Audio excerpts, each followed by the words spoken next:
एकमा के लोग धूमल जी के अगेंस्ट में वोट कैलक 20 में कि एगो मुहिम चलल कि धूमल सिंह हराओ।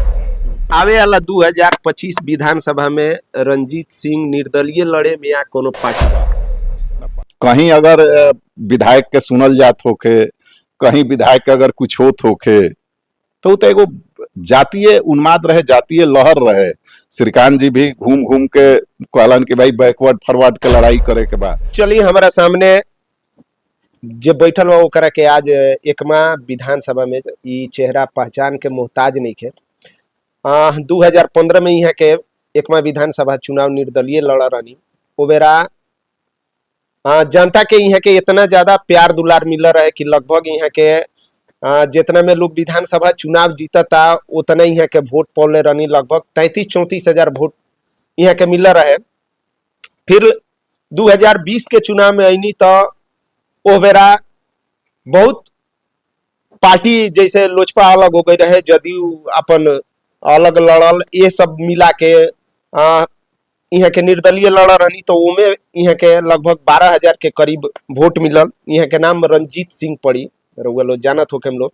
आई यहाँ से मिशन के एकमा विधानसभा पर चर्चा कल जाई कि 2025 में आवे वाला जौन विधानसभा बा उमे यहाँ के कोनो पार्टी से आए या निर्दलीय आए।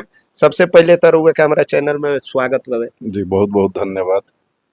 आवे वाला 2025 विधानसभा में रंजीत सिंह निर्दलीय लड़े में या कोनो पार्टी से ना पार्टी से लड़े, पार्टी जी कौना पार्टी से इहो बता दी। एनडीए से। एनडीए में जी देखल जाता तो एनडीए में अगर जदयू बिया तो जदयू से या धूमल सिंह जी बनी, लोजपा बिया तो कामेश्वर सिंह मुन्ना बनी। बीजेपी के देखल जाओ तो बीजेपी के कदवार नेता एजा एकमा में नहीं के जी। तो राउर संदेश कहीं नहीं के कि बीजेपी के तरफ से रुआ आई। अब एनडीए गठबंधन रही जी, तो ओमे जैसे निपुण जी कोई एक ही कैंडिडेट हुई जी, जो गठबंधन में कौना पार्टी के सीट जा रहल बा, जी, तो ये तो चूंकि भविष्य के गर्भ में बा जी।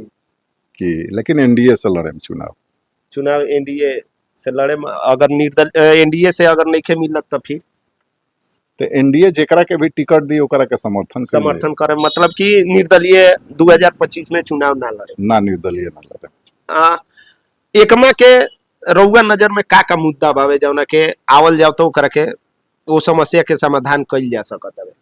देखिए ऐसे अगर जमीनी स्तर पर जाए तो जो हमारा अपन व्यक्तिगत फीडबैक रहल बा जी, तो मान ली कि सबसे बड़ा जो समस्या जौना पे हम लगातार चर्चा कैले बनी चुनाव के दौरान भी कि हमनी के एकमा विधानसभा में मुख्य रूप से रुआ 4 गो मार्केट बा। जी, जैसे एकमा हो गई, राउर रसूलपुर हो गई, परसा, जनता बाजार।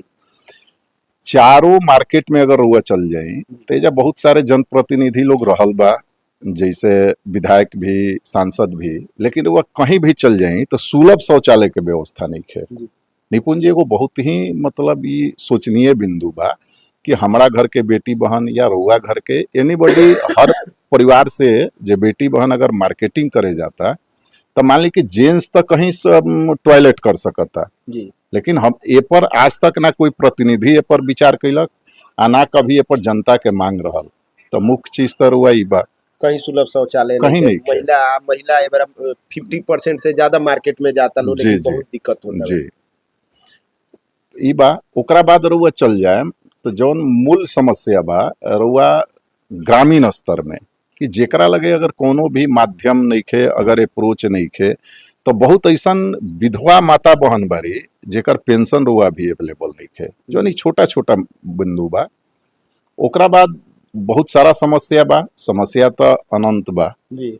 जौना पर चर्चा कैल जाओ तो विकास तो हर मायने में सब लोग कहेला कि हम विकास करें, लेकिन अगर एकमा के जनता मौका दी तो निश्चित कुछ कल्पना बा। जैसे खास तौर पे जो हमारा दिल में बा कि रोजगार के लेके पहल होके के चाहिए, चूंकि सरकारी नौकरी समस्या का समाधान नहीं है।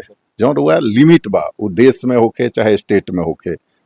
हम अगला चुनाव में जब गए रहनी तो बहुत ज़्यादा समस्या रहे बेरोजगारी के, जौना पे हम चर्चा भी कैनी कि भाई आप मुझे 2 साल मौका दीजिए। अगर हम इंडस्ट्रीज नहीं लगाते हैं तो फिर हम रिजाइन करके चले जाएंगे। लेकिन मास लेवल पर अभी जाई तो रुआ युवा लोग कहतरन कि हम बेरोजगार बानी, लेकिन कोई युवा ए पर ट्रस्ट ही ना कैलक कि एजा भी इंडस्ट्रीज लाग सकता है। लेकिन हम एकमा विधानसभा के आम युवा सम्मानित जे भी बुजुर्ग लोग बा, अभिभावक लोग से कहे के चाहे कि हम एगो आम आदमी होके अगर एकमा विधानसभा में 85 गांव में बिजली स्वयं जरवा सकत नहीं 2015 के जी 13-14 में जी तो हम इंडस्ट्रीज भी लगवा सकत नहीं।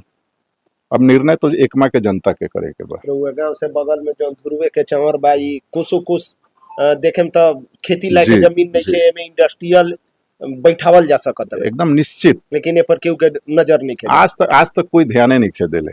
होला का देखी निपुण जी की जे चुनाव जीत जाला नो तो जनता में जिसे जे वोट मांगे जाला तो तरह तरह के सपना दिखाई बिना जे हम वोट खाती। चूंकि सबसे कभी कभी हम चर्चा करें निपुण जी तो हमारा बेहद कष्ट बा कि 15 में जब हम चुनाव लड़नी तो दिल के बात बताओ तनी कि हम रुआ नॉमिनेशन करे भी अंदर गए रहनी तो हम सिग्नेचर ना करत रहनी। चूंकि हमार मकसद पॉलिटिक्स नेता बनल ना रहे, हमार मकसद रहे कुछ करे खातिर। जोन आज भी बा रुआ बहुत लोग जैसे होई अभी रुआ आज अगर एकरा के राउर न्यूज आई तो लोग कही कि बुझाता कि चुनाव आ गई। निपुण जी हम एकमा विधानसभा के तमाम लोग से कहे के चाहें कि जोन हमारा दिल में सपना बा, चूंकि हमारी कर्म भूमि रहल बा, ऐसे कि बचपन से लेके सब चीज हमारे एकमा से ही गुजर गई। जोन कुछ भी हम बानी तो ये हर फुट के पावन धरती के देन बा जे हम एजा तक पहुंचल बानी। तो बेशक चुनाव में का हुई परिणाम तो भविष्य के गर्भ में रही, लेकिन एकमा खातिर करेम हम जरूर कुछ जोन हमारे कल्पना बा, जोन एकमा खातिर करेम आवे वाला समय देखी। आज भी एकमा में विपक्ष के भूमिका में केहू नहीं के का है? देखी विपक्ष के भूमिका एजा पक्ष कहाँ बा हमरा के बताई ना कि एकमा के लोग धूमल जी के अगेंस्ट में वोट कैलक 20 में कि एगो मुहिम चलल कि धूमल सिंह हराओ। तो अगर एकमा के जनता अगर जौना विधायक के चुनलक तो अगर आज के डेट में अगर हमारा दृष्टिकोण से पूछे के चाहे पॉलिटिकल व्यू से हट के तो कहीं विधायक के नामो निशान नहीं खे। तो अगर ए ढंग के लोग के अगर एकमा चुनी तो रुआ विपक्ष पक्ष के कहाँ बात बा? एकमा में पक्ष नहीं खे रुआ विपक्ष के बात करत नहीं। तो कहीं अगर विधायक के सुनल जात होके, कहीं विधायक के अगर कुछ होत होके तो एगो जातीय उन्माद रहे, जातीय लहर रहे।